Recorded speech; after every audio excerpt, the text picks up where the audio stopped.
ఈ రోజే డౌన్లోడ్ చేయండి. మీ ఫేవరెట్ షోస్ చూడండి.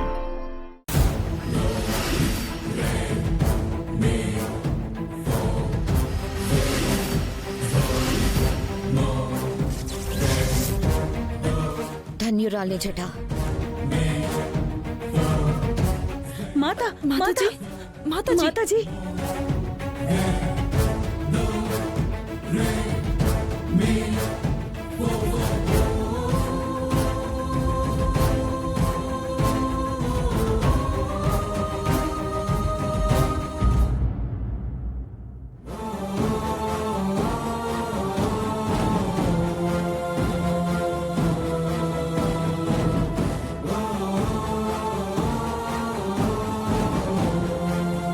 కృష్ణ,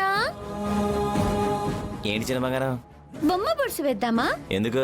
బొమ్మ పడితే పెళ్లి జరుగుతుంది, బొరుసు పడితే పెళ్లి జరగదని. కాసేపు ఆగండి. మీకు దిమ్మ తిరిగి బొమ్మ కనపడే వార్తను వింటారు.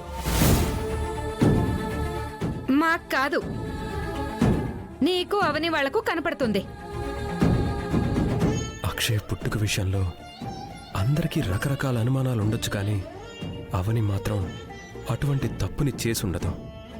ఆ సమయంలో అందరితో పాటు నేను నమ్మాల్సి వచ్చింది. అవనితో నా బంధం 7 జన్మలకి ముడిపడిపోయింది. మేం విడిపోవటం జరగదు.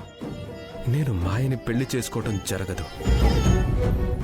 ఈ పాటకి వేదవతి గారు తన తప్పుని తెలుసుకుని మిమ్మల్ని గౌరవంగా ఆహ్వానించి తన ఇంటికి తీసుకుని వెళ్లాల్సింది పోయి మిమ్మల్ని ఇంకా ఇంకా దూరం చేసుకుందామని అనుకుంటున్నారు.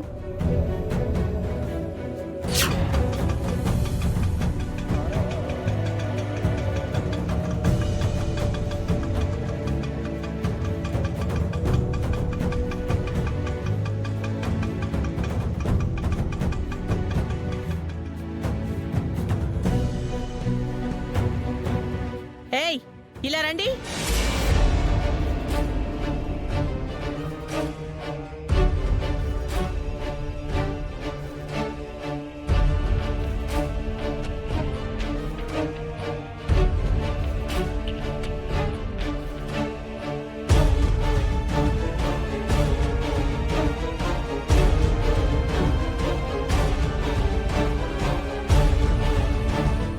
ఏమైంటుందో ఏంటో. అమ్మా, నీ మొహం కానీ నిహారిక మొహం కానీ ఆనందంతో వెలిగిపోవడం లేదు. అంటే రిపోర్ట్ మనకి నెగిటివ్గా వచ్చిందా? ఎక్స్ప్రెషన్స్ బట్టి చూస్తే తీర్పు అవని వాళ్ళకే అనుకూలంగా వచ్చిందని అర్థం. వీళ్ళ ముందు తొడగొడదామని ఎదురు చూస్తున్నాం. తొందరగా చెప్పండి నిహా. అత్తయ్యే చెప్తుంది. విజయ గర్వంతో వెలిగిపోవాల్సిన వేదవతి మొహం వాడిపోయింది. ఇంకేం చెప్తుంది? పెళ్లి క్యాన్సిల్ అని చెప్తుంది. అంతే కదా? పెళ్లి జరిగి తీరుతుంది. పెళ్లి జరిగి తీరుతుంది.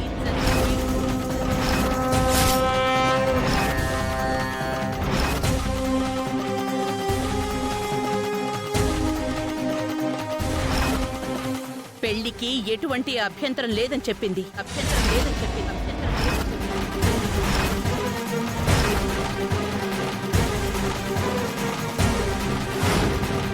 పెళ్లి జరగడం వలన మేలే జరుగుతుంది అని చెప్పింది.